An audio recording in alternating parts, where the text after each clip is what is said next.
They found my body half buried in the wreckage, but that wasn't the worst part. What they didn't know was that I had already seen everything. August 24th, 2025. It was a Thursday, the kind you forget by dinner. My name is Caleb Morgan, 41, father of 2, logistics coordinator at a shipping firm in Bayonne, New Jersey. My life was predictable. I managed truck shipments, signed digital manifests, tracked pallets from port to client. No scandals, no heroics. Until that morning, around 7:20 a.m., I got a routine email from one of our partners, Global CORR Transport, asking to reroute a cargo load. They claimed a delay at Port Newark. It looked legitimate. Standard file attachment, barcodes, destination IDs. I approved it without thinking. But 10 minutes later, I noticed something off. The code for the container's destination didn't match any in our internal system. Not a typo, completely unfamiliar. I called my supervisor, Lisa. No answer. I called the yard foreman. He told me the truck had already left an hour ago. At 8:04 a.m., the first internal alert appeared. Unregistered radiation signature detected. Lot 42. I stared at it. Radiation. A glitch, I thought. Maybe a bad sensor. 30 seconds later, a second alert flashed. Then the sirens. The explosion didn't feel real. One moment I was at my desk. The next I was airborne. Glass exploded inward. Heat smashed into my chest. I hit the wall behind me and crumpled to the floor. Smoke filled the corridor outside. I couldn't hear anything. My ears were ringing. My hands were shaking. I saw blood. A shard of metal was stuck in my ribs. I tried to crawl, but my limbs didn't move. I saw someone. An intern, screaming, but I couldn't hear her. She was dragging herself toward me. Then everything dimmed. In the moment before darkness fully took me, I heard a voice. Not in the room. Inside me. Calm. Familiar. You saw this coming. Now remember why. I wasn't floating. I was accelerating, ripped out of the world like someone had yanked a cord from a wall. The smoke, the screaming, the heat. It vanished. And in its place, silence. Bright, silent, realer than anything I'd ever felt. Then, from that brightness, a presence stepped forward. I don't need to tell you who it was. I knew the second I saw him. Jesus. He didn't look like a painting. He didn't float or wear gold. He walked toward me like he had always known me, like he'd been waiting. There was no thunder, no dramatic music. Just the undeniable feeling that every part of me had been seen and still accepted. Caleb, he said, and his voice cut through me like a scalpel, sharp, but healing. You don't remember yet, but you will. My mouth moved, but no words came. My soul was paralyzed, not with fear, but awe. He raised his hand and the scene changed. We stood above the earth, not like space, more like we hovered above a living satellite image. Countries shimmered below, veins of light pulsing across borders, surrounded by swirling darkness like oil in water. Look closely, he said. I saw America, not the flag, not the mountains or cities. I saw people, riots in Portland, tense standoffs in Texas, Washington, D.C., military presence increasing. But none of it was on the news. Not yet. It was all about to spill over. What is this? I asked. This is your world as it is, not as it's reported. Below us, I saw financial meetings in back rooms, corporate heads and government officials whispering over contracts. A new digital currency being tested in secret. Surveillance grids expanding quietly, rapidly. Why are you showing me this? Jesus turned to me. Because you saw this years ago. You warned someone, then you buried it. The words hit like an electric shock. Images flashed. College dorm. A laptop. Me writing a report about security vulnerabilities in the freight tracking systems. About how a fake company could hijack the routing algorithms. About how a single compromised container could bypass radiation detectors. I sent it. Then I was told to forget it. Why me? I asked. Because you were one of the first who noticed, he said. And you did nothing. Suddenly, I was back in my office years earlier. The memory was so vivid. I could smell the burnt coffee in the break room. I saw myself deleting emails, swiping away warnings, silencing the voice that tried to scream. I couldn't stop it, I said. You were never meant to stop it alone, he answered. You were meant to remember, and now you must see what's still coming. Before I could respond, the earth below began to shake. Visibly, not just tectonic, systemic, political, digital, financial, as if the very fabric holding it together was unraveling. And then he pointed to something I wish I could unsee. He pointed down and the ground split open. No earthquake, no rumble, just a silent collapse of something that was never supposed to break. Look at Washington, Jesus said. I saw the Capitol. Empty. Broadcast cameras still on. Microphones live, but the chairs abandoned. Then a screen lit up. A national emergency broadcast. For a moment, nothing. Then a face appeared. I froze. It wasn't the current president. It was a former one. The kind of figure people either idolize or fear. That can't be him, I said. But Jesus only nodded. The message was calm. For the sake of stability, he said, I have returned temporarily to restore order. His tone was steady, controlled, but underneath something cold. Mass applause, celebrations in the streets, flags waving, fireworks. But in the alleys, men in plain black jackets were already working. Digital checkpoints, preemptive arrests, social media accounts silenced overnight. The country will cheer, Jesus said, but not everyone will be clapping. I saw a document, Bill 19-45, Emergency Protocol Override. In 10 days, it would nullify key constitutional protections, temporarily, of course. People will sign away freedom in the name of peace, he said. They won't even realize it's gone until the silence sets in. The scene shifted. A school football stadium. No game. No students. Just tables, scanners, lines. People wearing wristbands. They were being sorted. What is this? I asked. Selection, he answered.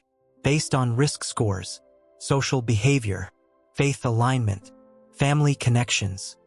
Algorithms flashing across screens. Green meant cleared. Yellow meant secondary review. Red taken aside. This will begin in November 2025, he said. But the systems are already in place. And then I saw my own name on one of the lists with a red mark next to it. My stomach dropped. You knew, he said. You saw the flaw in their system years ago, and you stayed quiet. The implication was clear. What was coming wasn't accidental. It had been rehearsed, tested, perfected. And the worst part? It would happen with the full support of a nation too distracted to notice. The sky above us rippled like glass. Jesus raised his hand, and everything beneath us went still. Then blackout, not just darkness. A power failure spreading like spilled ink across the United States. City by city, grid by grid. New York, Chicago, Dallas, Seattle, Washington, D.C. No lights, no cell service, no communication. This, he said, will not be a terrorist attack, nor a natural disaster. It will be a test. I saw government officials watching the collapse from secure facilities, not panicking, monitoring, measuring response times, supply chain strain, civil unrest levels, all pre-calculated. It will last 13 days, Jesus continued, and it will change the country forever. I watched as store shelves emptied in under 72 hours. Gasoline vanished by day 4, water hoarded, fought over, stolen. But what spread faster than desperation was something else. Confusion. No one knew who to blame. Some said cyber attack.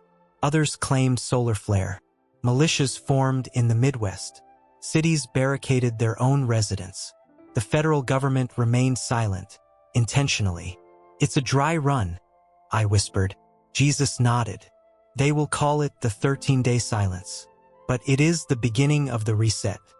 People began to beg for answers. When the government finally spoke, it came with offers and conditions. Universal credit accounts tied to biometric ID.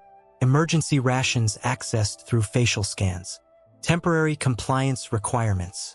I watched churches try to resist. Families trying to help one another. But the majority gave in. Not out of fear but exhaustion. Jesus turned to me.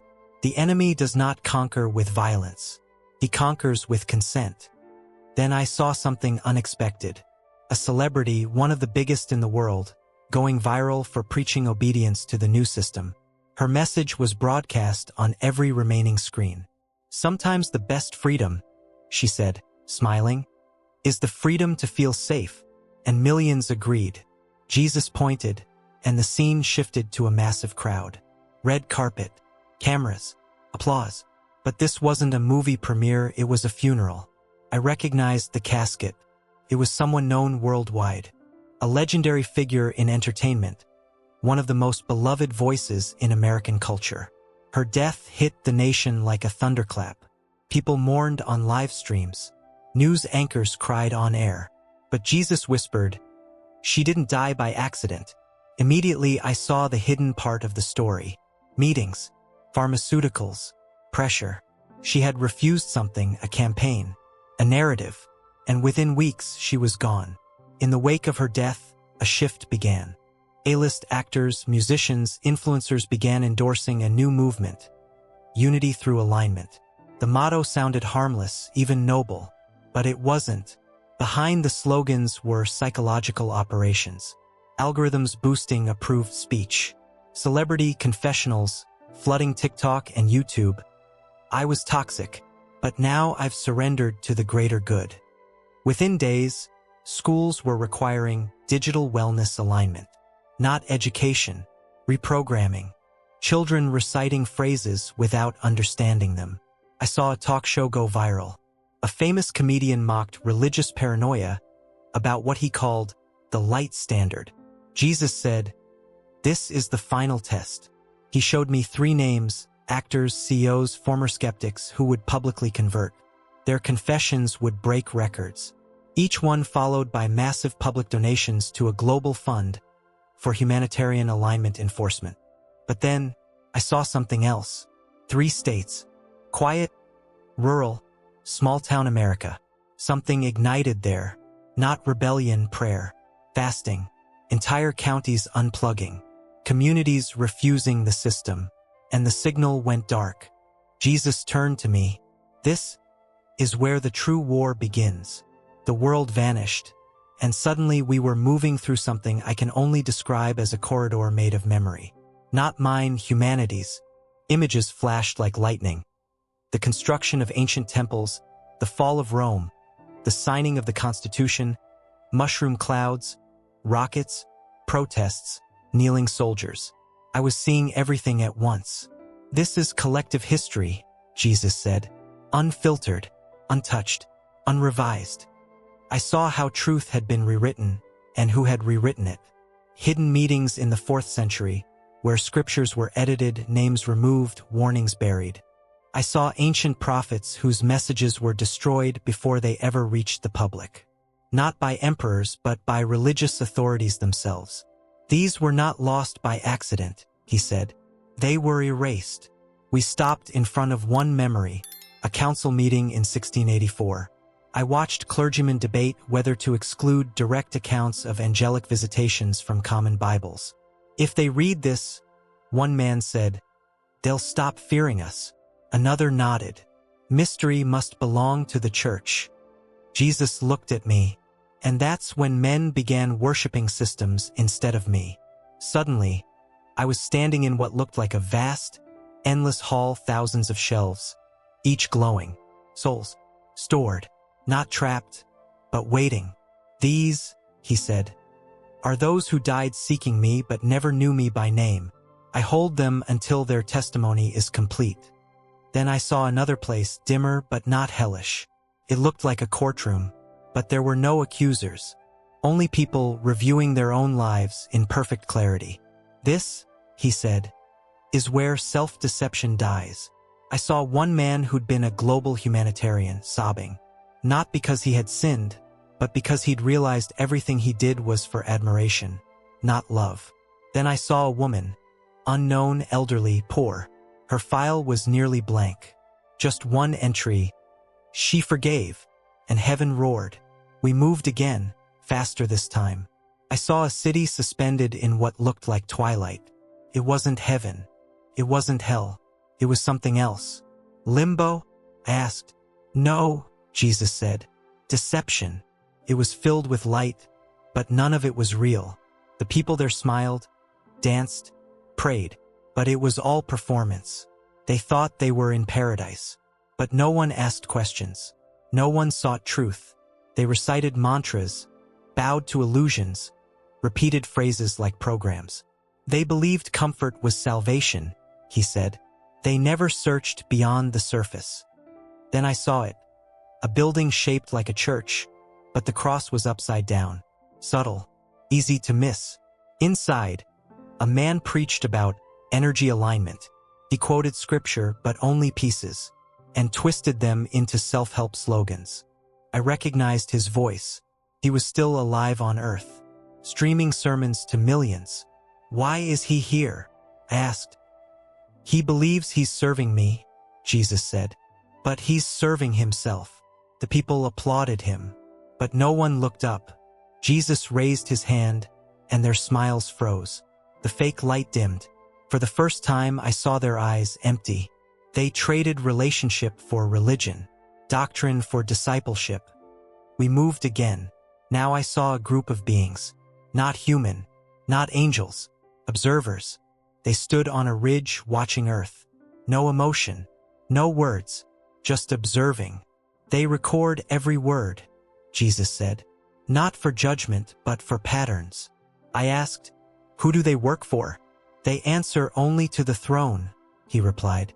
Next, a chamber, circular, enormous, built from something that pulsed with light. At its center, a scroll, floating, sealed. I stepped toward it, but Jesus stopped me. Not yet, he said. I looked around. 12 thrones, all empty. What is this? He said only, preparation. Then everything faded, and I heard a sound low, slow, rising from below. Something was waking up. The sound was like stone grinding against stone. Ancient, mechanical, alive. We descended. Below us, a vast structure buried beneath the surface of existence itself. Thousands of spinning mechanisms, each holding something, souls. Not punished, not rewarded, processed. What is this place? I asked. Accountability, Jesus said. It wasn't torment, but it wasn't peace. These were people reliving every consequence of their choices, not just what they'd done, but what it had caused in others. A man watched his angry outburst echo through generations. A mother saw how one act of neglect rippled into addiction, into abandonment, into death.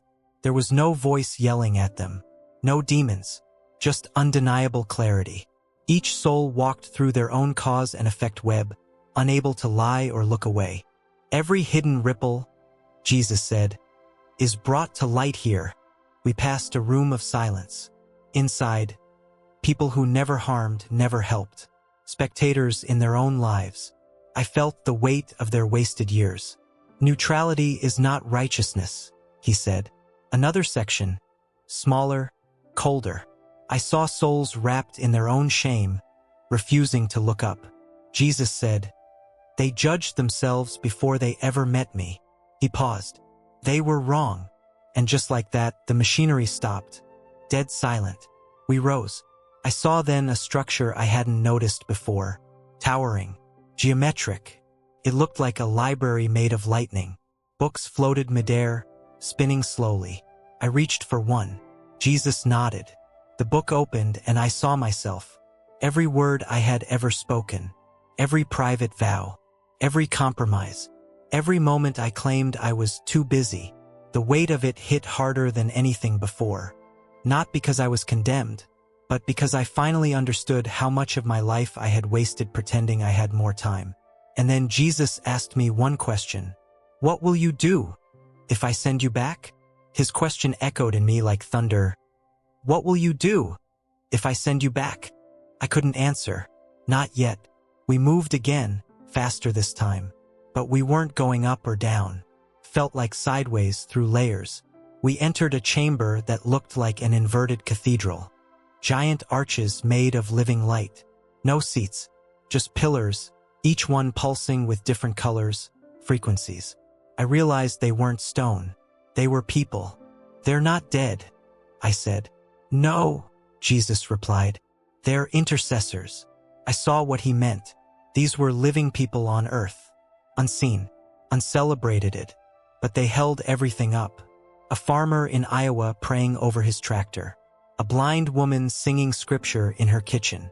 A boy in Ghana fasting for people he's never met. They don't even know what they're holding back, he said. But the enemy does. Suddenly, a shadow moved beneath us. Not a being, a breach. I saw moments when these prayers were interrupted. A scandal, a doubt, a betrayal. Every time the pillars flickered, darkness tried to rise. But then one voice would start praying again, and the light would snap back. This, Jesus said, is the real battle, not in churches, not in governments. Here, in silence, in surrender, we stepped into another chamber, smaller. It held only one thing, a mirror.